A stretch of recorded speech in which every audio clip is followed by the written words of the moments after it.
Silakan boleh satu kali berikan sorak-sorai kemuliaan yang terbaik buat Tuhan kita. Haleluya.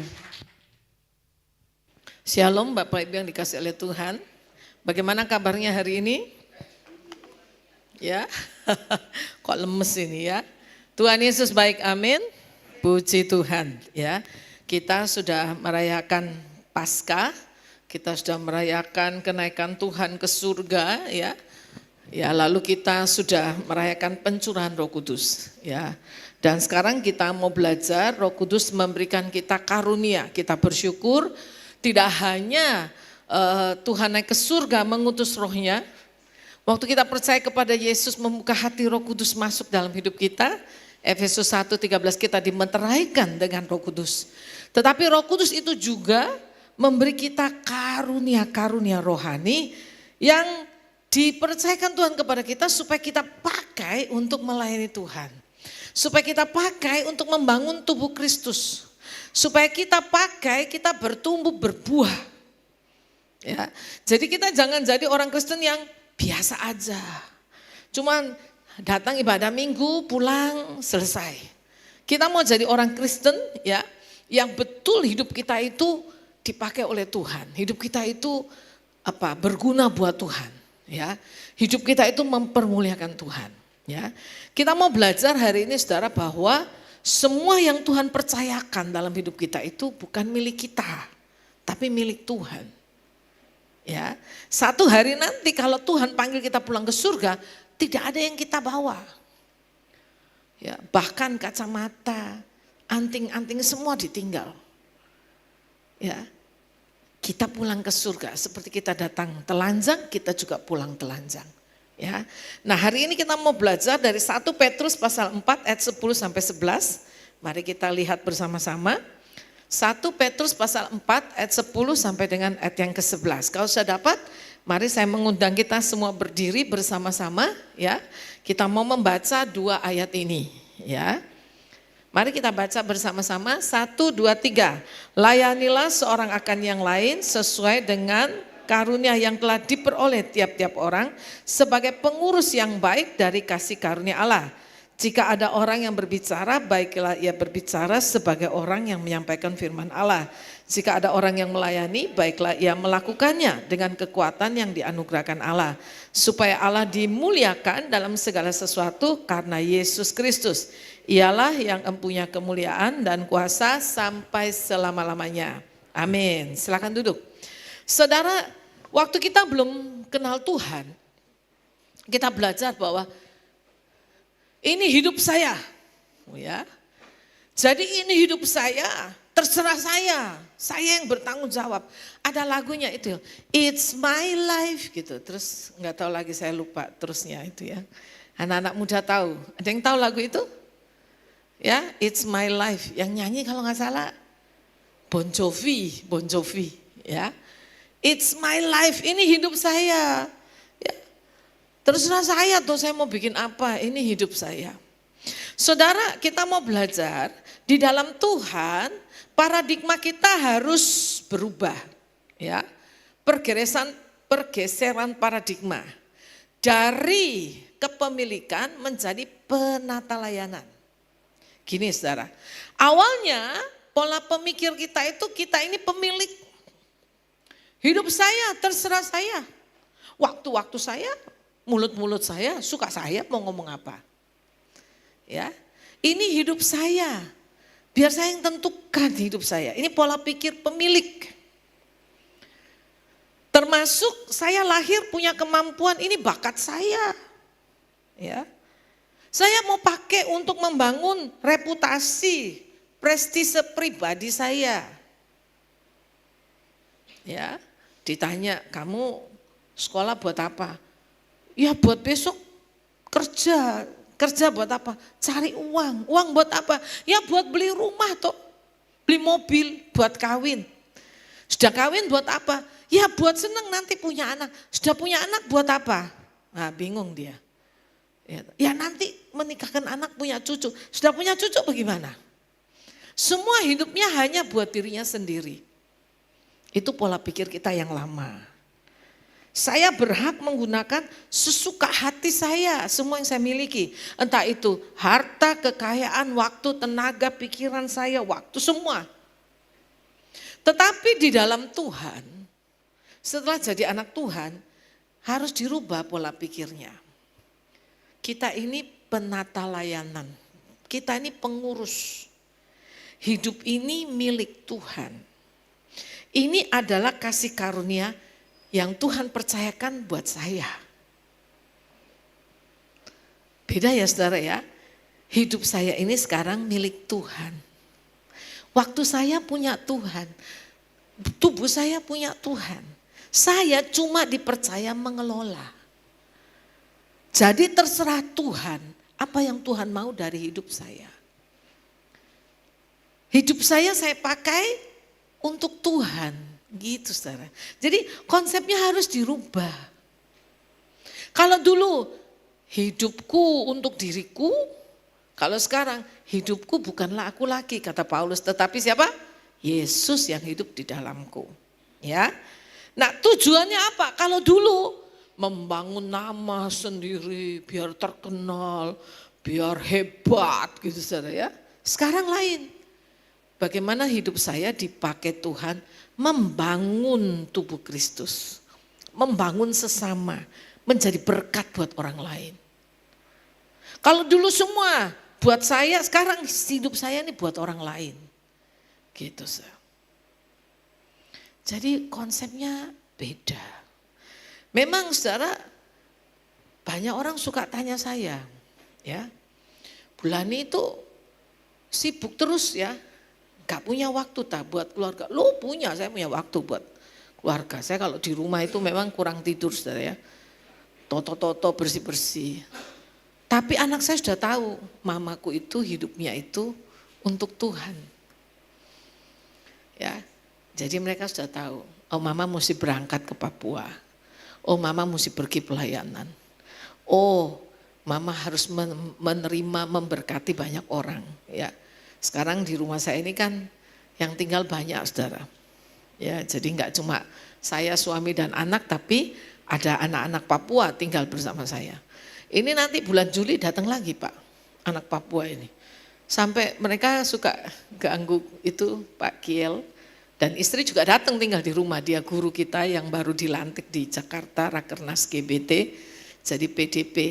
Dia bilang gini, Tante, lama-lama tante pasang palong aja, panti asuhan. Oh dalam hati saya lagi mikir mau bikin rumah jompo kok. Karena banyak jemaat yang sudah tua itu seneng, saya mau ikut Bulani aja gitu saudara ya. Saya gini, wah ya bikin rumah jompo sekalian ya toh. Rumah jompo gratis gitu, wah, pasti banyak itu.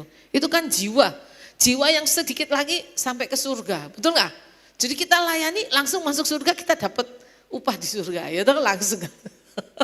Ada teman saya di Amerika, dia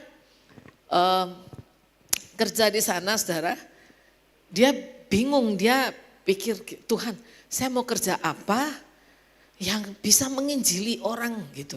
Kan orang di Amerika itu maaf ya materialis tuh ya, jadi mereka jarang ke gereja kan begitu ya, jarang sekali mereka ke gereja ya.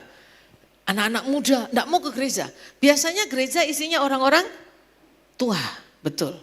Udah tua baru ke gereja.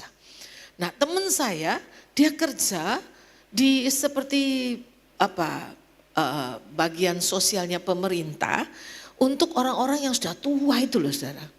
Yang sudah tidak bisa di kayak rumah jompo, orang-orang sudah tua, anak-anaknya telantarkan gitu ya. Sudah tua masuk di rumah jompo itu, terus biasanya dia bilang oleh pemerintah itu supaya cepat jalan, ya, itu kadang nggak dikasih minum gitu, ada yang nggak dikasih makan, supaya apa? Cepet berangkat gitu loh saudara. Nah, oleh teman saya itu tetap dikasih makan, dikasih minum, tapi diinjilin dulu gitu. Diinjilin, didoain, terus mereka mau terima Yesus, percaya Tuhan. Ya, nah sesudah itu mereka dipanggil Tuhan. Jadi teman saya berkata, mungkin saya nggak punya gereja yang besar, Tapi jiwa yang saya bawa terima Yesus itu banyak sekali. Dan habis terima Yesus besoknya meninggal. Terima Yesus minggu depan meninggal. Saya pikir-pikir itu bagus juga ya saudara. Itu kan tetap jiwa, betul nggak? Itu tetap jiwa itu bagus itu ya. Jadi kalau gereja kita bikin rumah jompo juga bagus itu ya. Ya puji Tuhan ya. Nah saudara ya kita ini bertanggung jawab ya kepada sang pemilik hidup kita. Yaitu Tuhan.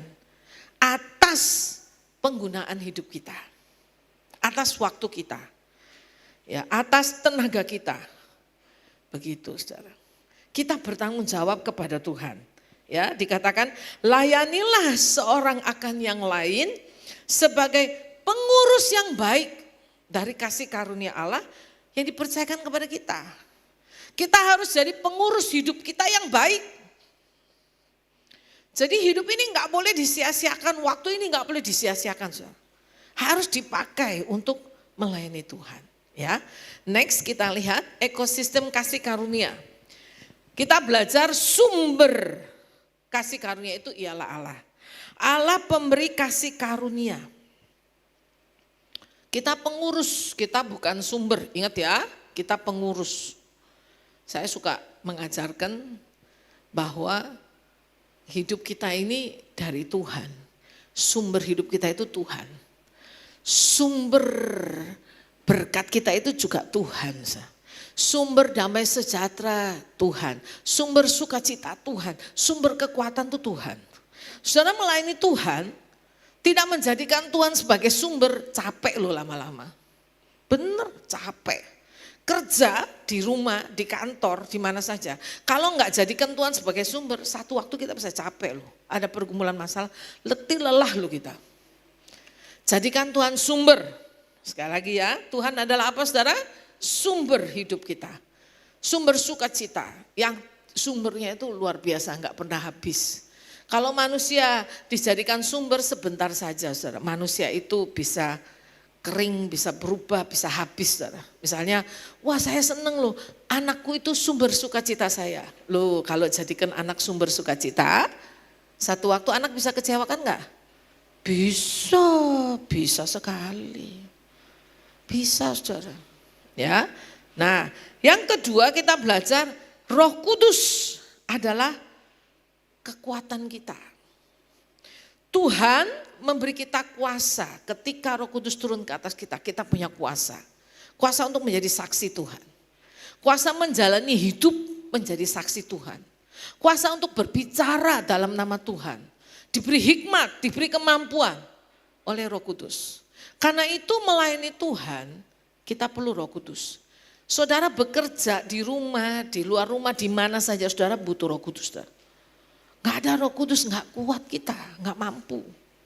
Ya, saya kalau memikirkan perjalanan hidup saya, ya bagaimana mesti melayani suami, anak-anak, jemaat Tuhan, semua. Saya butuh kekuatan, yaitu Roh Kudus. Gak bisa kalau kita pakai kekuatan kita. Ya, lalu yang ketiga, nah ini salurannya. Kita sebagai pengurus menerima berkat Tuhan, menerima karunia Tuhan, kita menyalurkan gitu. Makanya kita ini cuma saluran. Rekening saya tuh cuma lewat gitu. Saya ngecek kemarin iseng-iseng. Bulan ini berapa yang lewat rekening saya? 180 juta lewat saja. Cuma apa saudara? Lewat saja. Ya, jadi kalau diperiksa orang pajak saya bilang maaf Pak, enggak ada yang nyantol. Cuma apa? Lewat saja. Haleluya. Ya. Loh Bu, air lewat kan lumayan, ono basahannya gitu. Kalau saya, oh Tuhan baik luar biasa. Masa saudara enggak percaya kalau saya diberkati Tuhan? Amin? Betul ya Pak? Saya mestinya enggak pakai baju ini Pak, baju kerawang tapi kekecilan. Langsung saya sadar, oh saya agak gemuk, oh luar biasa. Ya, itu diberkati Tuhan, betul enggak? Iya saudara, Ya, hidup kita ini cuma saluran. Oh saya mau terima, nggak mau keluar. Loh nanti saluran itu kalau nggak mengalir itu jadi apa? Penyakit, betul Pak, betul. Saluran air itu kalau nggak mengalir nanti jadi banyak apanya? Nyamuk, hati-hati. Betul nggak? Yuk, saluran airnya apalagi kalau jernih gitu, bening, jadi sarang penyakit apa? Nyamuk apa? Oh bukan malaria, demam berdarah, bahaya itu, betul nggak? Jadi saluran itu mesti dialirkan. Ya, apapun yang kita terima, pakai untuk kemuliaan Tuhan. Ya, saudara punya waktu, pakai waktumu buat Tuhan. Ya, saudara punya kemampuan, pakai kemampuanmu untuk melayani Tuhan. Saudara diberkati Tuhan secara materi, pakai salurkan untuk pelayanan di tempat ini. Ya, semua disalurkan. Termasuk sukacita. Kalau kita bersukacita, ayo sampaikan juga sukacita itu kepada orang lain. Ya, menjadi saluran. Nah, bagaimana caranya? Melalui tindakan. Tindakannya apa? Pelayanan. Kita melayani seorang akan yang lain. Dengan kasih karunia, kemampuan yang Tuhan sudah percayakan kepada kita. Ya, kita melayani satu dengan yang lain. Ya, hasilnya nanti nama Tuhan dipuji dan dipermuliakan dalam hidup kita. Puji Tuhan. Nah, mari kita lihat saudara spektrum karunia rohani dalam 1 Korintus 12.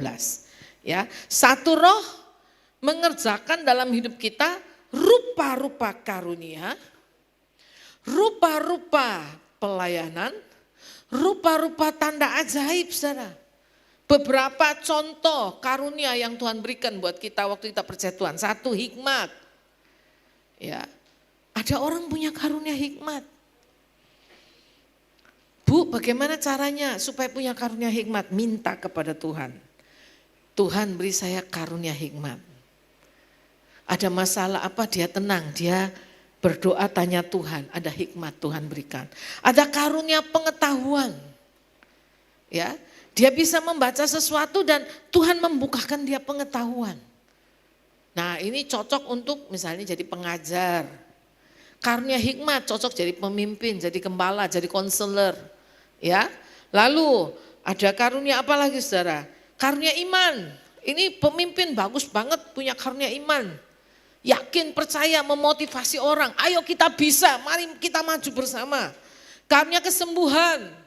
Ya, ada yang sakit dia doakan, dia tumpangkan tangan orang itu sembuh. Karunia mujizat. Ya, dia bisa buat mujizat. Apakah masih ada di beberapa daerah yang tertekan itu karunia mujizat masih ada, saudara. Karunia nubuat. Bukan lubuat, beda ya. Nubuat. Ya. Nah saudara, tapi semua nubuat harus diuji dengan Alkitab, sesuai atau tidak dengan firman Tuhan. Ya, saya cerita tadi pagi, ada seorang pelayan Tuhan, seorang ibu pendeta, ya dia suka, bukan lubuat. Dia bilang kepada WL-nya, kamu jodoh sama ini, suruh menikah sudah punya anak. Tapi 10 tahun kemudian dia bilang apa? WL-nya, kamu gak cocok sama ini, Tuhan bilang kalian mesti bercerai. Lalu dia bilang, kata Tuhan kamu mesti menikah dengan saya. Padahal ibu pendeta ini punya suami, suaminya juga diceraikan. Saudara. Lalu mereka menikah, dia kawin dengan WL-nya. Tidak lama WL-nya stroke. Ya 1 bulan lalu kalau gak salah atau 2 bulan lalu ibu pendeta itu tahu-tahu meninggal dunia. Saudara. Hati-hati loh, ngeri ya kayak gitu ya. Jadi nubuatan apa saja harus dicek dengan Alkitab. Alkitab ini harus jadi standar penilaian kita. Sesuai enggak dengan firman? Kalau enggak sesuai kita tolak. Ya, membedakan roh. Ada karunia membedakan roh untuk memproteksi jemaat. Ya, saya saksikan tadi pagi saya pelayanan 1 kali di Manado. Ya, sebelum firman kita berlutut berdoa. Tiba-tiba ada di sebelah saya bernubuat. buat saya perlu buat. Dia bilang begini, dia bilang, dengarlah anakku firman Tuhan. Hambaku yang berbicara, dia sebut nama saya Lani. Dia hamba yang kupilih, terpilih, diurapi dan sebagainya. Wah, saya sudah enggak sejahtera. Langsung saya tolak darah Yesus, saya tolak darah Yesus. Mengapa? Karena roh ini, ya dia bukan meninggikan Yesus, dia meninggikan siapa? Manusia. Jadi saya tolak. Hati-hati saudara. Kita berdoa minta supaya Tuhan sediakan di tempat ini ada orang-orang yang diberi karunia membedakan roh. Oh, ini bukan dari Tuhan, ya. Sehingga memproteksi gereja Tuhan di tempat ini, ya. Mari kita lihat apa beda bakat alami dengan karunia rohani, ya. Sumbernya bakat alami itu dari kandungan, lahir, genetika, ya, dan bisa dilatih oleh manusia. Karunia rohani diberikan oleh Roh Kudus, kasih karunia Kristus dalam hidup kita, diterima waktu lahir baru. Kalau bakat alami tujuannya untuk pencapaian atau prestise pribadi, ya, bahan bakarnya itu ialah energi personal dan ambisi. Wah, dia semangat ingin mencapai sesuatu, ya, tapi bakat itu dia pakai untuk dirinya sendiri. Nah, bisa nggak bakat itu dipakai untuk melayani Tuhan? Bisa, sangat bisa. Apa yang kita punya? Jadi dia pandai menyanyi, plus dia punya karunia melayani. Nah, dia bisa melayani melalui menyanyi gitu saudara. Ya. Lagi, dia pinter masak, bikin kue. Lalu Tuhan kasih dia karunia melayani, dia melayani seksi konsumsi gitu saudara. Ya, dia punya bakat itu loh, pintar melukis, dekorasi, itu bakat, ya kok gitu saudara. Ada orang lipat baju aja nggak bisa loh. Ayo jujur, anak zaman now, ibu-ibu ayo, anak zaman now kira-kira bisa ngelipat baju nggak? Susah. Saya ajarin, gini loh caranya lipat baju. Loh kok gitu? Tahu kantong kresek ya? Kantong kresek, tahu? Kantong kresek. Kalau udah selesai kantong kresek itu dibuang apa dilipat? Ayo. Hah? Siapa yang kantong kresek dilipat? Bapak lipat. Lipat sembarang atau rapi lipatnya? Rapi ya Pak? Saya duduk dengan mama saya melipat kantong kresek. Saya lihat gini, mama saya kriwir gitu. Bukan gitu Mak, dirapikan dulu, dia rapikan, set, dia lipat tetap berantakan. Terus dia bilang gini, gak bisa, memang gak bisa. Dulu masih kecil kita gak pernah diajarin lipat kantong kresek. Kalau saya lipat kantong kresek, rapi gitu. Wih, kayak baru gitu. Tak lipeti, lecek-leceknya semua. Ya, itu namanya bukan karunia rohani, itu apa? Keterampilan, betul. Ngerti ya? Itu keterampilan. Tapi kalau misalnya nih orang pinter melukis, keterampilan, tangannya bagus, plus karunia apa? Melayani, dia jadi apa? Ya, jadi seksi apa kira-kira di gereja? Dekorasi, betul. Jadi bisa bedakan antara karunia dan bakat. Nah, karunia dipakai untuk membangun tubuh Kristus. Bahan bakarnya apa? Itu kasih agape. Sumbernya pelayanan itu kasih agape. Kalau ada kasih Tuhan dalam hidup kita bisa melayani dengan sukacita. Ada tantangan masalah, kita nggak mundur. Kekuatannya dari Roh Kudus. Ya. Tidak ada orang pelayanan tuh nggak ada tantangan tuh nggak ada. Semua ada tantangan. Tapi kalau ada Roh Kudus dalam hidup kita, kita bisa. Nah, seorang pelayan Tuhan atau pengurus kasih karunia, next, ya dalam Roma 12 ayat 6 sampai 8 dikatakan dia butuh 3 hal ini. Yang pertama apa? Ikhlas. Melayani dengan ikhlas. Artinya apa? Murni. Ya. Melakukan tugasnya tanpa motivasi tersembunyi, sincere. Fokusnya memberi, bukan mendapat pengakuan. Ayo cek and recheck dalam pelayanan kita. Kita melayani untuk dipuji orang, atau kita melayani Tuhan dengan murni tulus.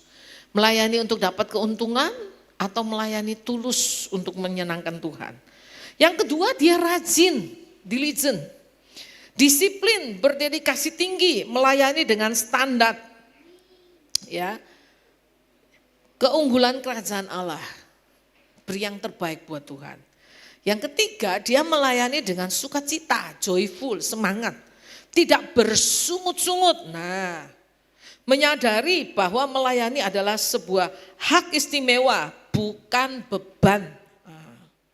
Ayo, siapa yang sudah terjun pelayanan? Angkat tangan. Ayo, yang sudah pelayanan. Ayo, katakan, pelayanan bukan beban. Ayo, semuanya. Pelayanan adalah hak istimewa. Sukacita. Kekuatan Roh Kudus. Nah, itu yang betul, saudara. Sehingga biar udah capek, nggak mengeluh kita. Kok saya ingat, saudara, satu kali Pak Hendri ini, saudara, nganter saya ke mana, Pak? Ke mana itu, Pak? Probolinggo. Terus ada waktu siang ya, Pak, kita pergi jalan-jalan ke Pasir Putih. Waktu itu saya masih ngurusi dapurnya gereja. Saya belum kena darah tinggi, masih muda. Seneng makan ikan asin, saudara. Jadi saya beli ikan asin 100.000, dapetnya banyak. Saudara. Lah Pak Henry itu baru beli mobil baru. Grace ya Pak ya? Grace, baru Grace. Bayangkan saudara, saya tuh ya nggak sadar. Mobil baru Grace tak tuh kok nih apa? Ikan asin. 2 kresek. Bau kan, betul ya bau ikan asin. Tapi saya akui loh, Pak Henry itu dia enggak ngomel. Dia cuma gini, diem, dia pergi. Saudara. Terus saya tanya sama Bu Henry, Bapak kemana? Dia lagi cari kardus apa plastik. Loh kenapa, buat apa? Bungkus ikan asin. Mobilnya anyar. Wah itu hebat itu saudara. Mobilnya baru, Grace kan masih bau apa? Bau baru, dimasuk no apa? Iwa asin, saudara. Wah, tapi Pak Henry nggak mengeluh, dia cuma lihat gini, terus dia jalan. Saya tanya Bu Henry, kemana? Itu paling nyari kardus apa plastik itu. Buat apa? Bungkus ikan asinnya bulani. Puji Tuhan. Loh saudara, kalau ada kasih Tuhan, nggak bersungut-sungut, betul ya Pak ya? Menyesal enggak Pak? Enggak ya? Oh, puji Tuhan, nanti lagi ya Pak. Wah luar biasa itu saudara. Ya, kita melayani dengan sukacita dari Roh Kudus. Biar capek, biar lapar. Udah capek pelayanan makanan habis loh. Tapi kalau ada Roh Kudus kita enggak ngomel saudara. Satu kali ada hamba Tuhan pelayanan di daerah, ngomel. Makan apa ini gitu. Istrinya sampai malu loh, namanya di desa. Kasihan loh orang desa gitu ya. Harusnya sudah apa saja nggak usah repot, namanya melayani. Saya saudara kalau pelayanan biar tidur di lantai, nggak apa-apa saudara. Pelayanan, kalau di Papua saya tidur di lantai. Tapi kalau suami saya ajak saya jalan-jalan ke Jakarta, saya minta hotelnya yang bintang. Ya, tapi kalau dia bilang, ayo nih kita jalan-jalan ke Jakarta, saya tanya, hotelnya bagus enggak gitu. Kalau enggak bagus saya di rumah aja ya, di kamar aja enak nyaman ya. Tapi kalau saya pergi pelayanan, biar di lantai enggak masalah. Saya tidur di lantai. Karena judulnya apa? Pelayanan ya, puji Tuhan ya. Tapi kalau jalan-jalan suami saya bilang, ya nih hotelnya cuma begini, ya udah kita enggak mengeluh saudara. Kita bersyukur. Ya, nah saudara, mari kita melakukannya next dengan kekuatan yang dianugerahkan, bukan dipaksakan. Nah saudara, ada bahayanya melayani dengan kekuatan daging berujung pada kelelahan, burnout dan kepahitan tuh. Kalau saudara pelayanan pakai kekuatan sendiri, kecapean, kelelahan. Lalu kepahitan, nah hati-hati kalau ada kepahitan dalam pelayanan. Berarti kita tidak sedang mengandalkan kekuatan dari Roh Kudus. Ya, lalu ya rahasia pengurus apa? Menyadari keterbatasan diri dan bersandar penuh pada persediaan Allah yang tak terbatas. Bersandar kepada Tuhan, jadikan Tuhan sebagai sumber. Hasilnya pelayanan yang berkelanjutan dan memancarkan damai sejahtera. Ya, dikatakan jika ada orang yang melayani, baiklah ia melayani, melakukannya dengan kekuatan yang dianugerahkan Allah. Ya, sehingga kita bisa berkata, ini bukan saya, ini Tuhan. Kalau saya nggak mampu, tapi Tuhan beri saya kemampuan. Ya, jujur saudara, kalau saya pribadi nggak mampu di Papua itu, tolong bantu doa ya. Besok Selasa, rencana Selasa malam saya berangkat. Kemarin tuh saya sudah beli tiket, tapi salah taruh namanya Daniel Tumbel. Jadi di refund ya, di refund 2 minggu lagi baru keluar refundnya. Dipotong saya lumayan banyak potongnya saudara ya. Jadi saya mesti cari tiket baru, masih tunggu nanti tiketnya pas turun murah saya beli. Tiket ke Papua PP itu 10 juta hampir saudara. Lebih murah pergi ke Hong Kong, Singapura. Ya, betul. Sekali jalan saya dapat kemarin, tadi saya masih ngecek masih 4,7, 4,8. Sekali jalan saya, mahal ya. Ya, tapi saudara kalau kita melakukannya dengan kekuatan Tuhan, kita nggak mengeluh. Nah ini, next. Nah kita butuh kasih agape, 1 Korintus 13 ayat 1 sampai 3. Ya. Kasih agape itu jadi bahan bakar kita. Ya. Coba kita baca yuk sama-sama 1 Korintus pasal yang ke-13 ayat 1 ya. Kasih agape itu memberi makna untuk semua, memberi arti ya untuk semua yang kita lakukan ya. Dikatakan sekalipun aku dapat berkata-kata dalam semua bahasa manusia dan bahasa malaikat. Lihat, bahasa manusia, bahasa malaikat. Tetapi jika aku tidak mempunyai kasih, aku sama dengan gong yang berkumandang dan canang yang gemerincing. Sekalipun aku mempunyai karunia untuk bernubuat, wah luar biasa ya. Dan mengetahui segala rahasia. Ih, bahaya lagi. Tahu segala rahasia nggak ada kasih. Wah itu bahaya saudara. Betul nggak? Nggak ada kasih. Dia bisa pakai rahasia kita untuk menjatuhkan kita, menyerang kita. Ya. Mengetahui segala rahasia, memiliki seluruh pengetahuan. Dan sekalipun aku memiliki iman yang sempurna untuk memindahkan gunung. Tetapi jika aku tidak mempunyai kasih, aku sama sekali tidak berguna. Jadi kasih ya itu diperlukan saudara. Kalau orang punya karunia yang hebat, tidak punya kasih, itu jadinya cuma kebisingan rohani. Gong yang berkumandang, tidak berguna. Cuma rame kita dengar, gak ada manfaatnya buat kita. Orang itu cuma nanti isinya membanggakan diri, membesarkan diri. Gak ada kasih.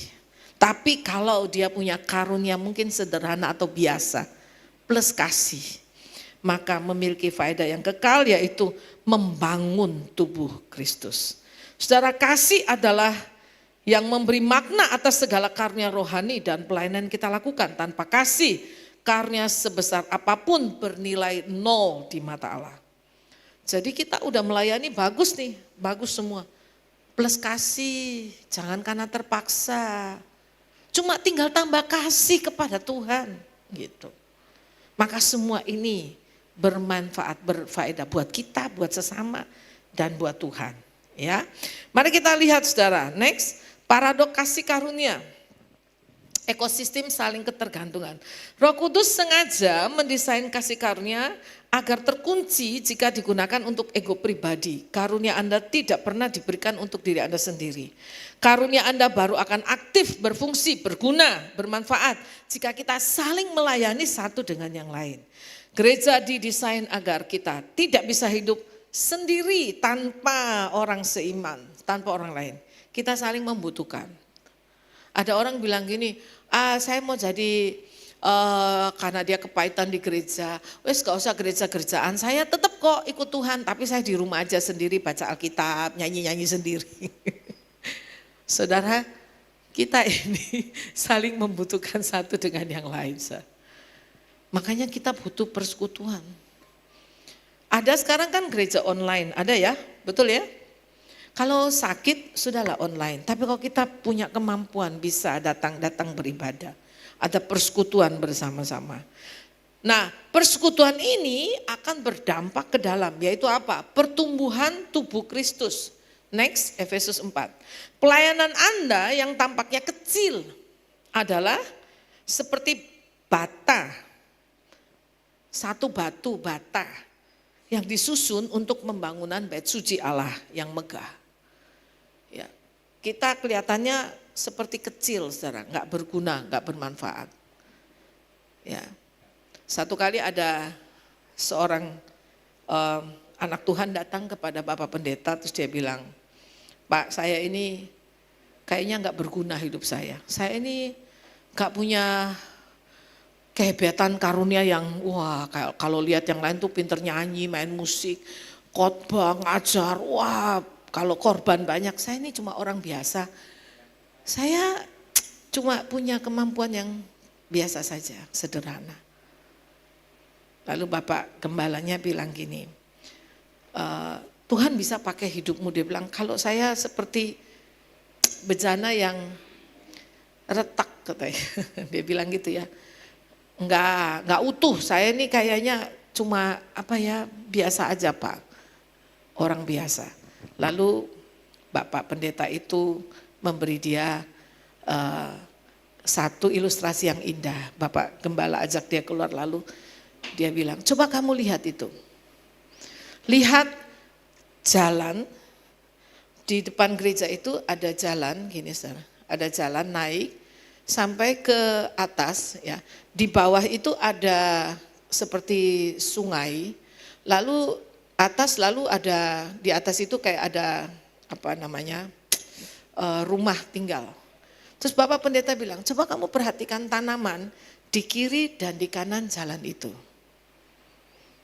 Lalu dia perhatikan. Saudara tahu tanaman di sebelah kiri itu dan di sebelah kanan itu berbeda. Sebelah kiri itu lebih subur, di sebelah kanan itu tidak terlalu subur. Lalu Bapak Pendeta berkata, kamu tahu mengapa terjadi seperti itu? Dia bilang, saya nggak tahu. Lalu Bapak Pendeta kasih dia pengertian, dia bilang, coba lihat itu ada anak muda yang suka mengambil air, memikul air dari atas ke bawah. Jadi anak muda ini kalau turun ngambil air, saudara, di bawah, lalu dia bawa ke atas. Rupanya kalau dia naik, saudara, guci, tempayan air yang sebelah kiri itu agak bocor, agak retak. Sehingga airnya keluar, betul. Setiap pagi dia turun ambil air, dia naik, air yang sebelah kiri agak bocor. Airnya turun membasahi tanaman yang di sebelah kiri. Sehingga apa yang terjadi, saudara? Setiap pagi dan sore tanaman di sebelah kiri disiram air. Jadi tanamannya lebih subur. Sementara tanaman yang di sebelah kanan tidak dapat air sehingga tidak subur. Lalu Bapak Pendeta bilang, kamu tahu enggak? Kamu merasa hidupmu seperti guci yang bocor. Kamu merasa tidak berguna. Tapi guci yang bocor itu pun ada gunanya. Dia bisa memberkati tanaman sepanjang dia jalan. Baru dia mengerti bahwa hidupnya sesederhana apapun bisa menjadi berkat. Saudara, ini yang harus dilakukan. Yang pertama, ya, saudara tanya Tuhan, ya, langkah pertama, karunia apa Tuhan yang Tuhan kasih? Lalu pakai karunia itu dalam pelayanan. Ya. Karunia itu bisa dipakai untuk memperlengkapi orang-orang kudus. Untuk apa? Untuk pekerjaan pelayanan. Untuk pembangunan tubuh Kristus. sampai kita semua mencapai kesatuan iman, pengetahuan yang benar, kedewasaan yang penuh. Jadi siapapun kita, saudara, Tuhan bisa memakai hidup kita. Ya, saudara, dan Tuhan mau pakai hidup kita membentuk satu bangunan rohani yang luar biasa megah dan indah. Ya, itulah yang Tuhan sedang kerjakan dalam hidup kita. Ya, next, mari kita lihat mahakarya gereja yang beragam namun satu, seperti saudara bangunan, ya, seperti puzzle Tuhan sedang menata hidup kita. Sebab kepada seorang roh memberikan karunia, yang satu kepada yang lain karunia yang berbeda, dan semua itu saling melengkapi. Perbedaan kita bukanlah ancaman, melainkan material yang Allah gunakan untuk menciptakan mahakarya Allah.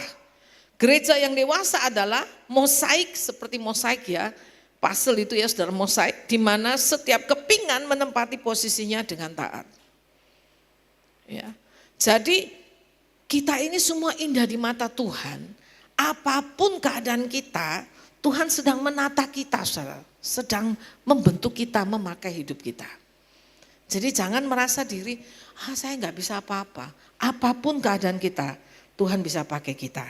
Ya, next, tujuan akhirnya ialah supaya nama Tuhan dipuji, dipermuliakan. 1 Petrus 4 ayat 11 tadi kita baca, supaya Allah dipermuliakan dalam segala sesuatu karena Yesus Kristus.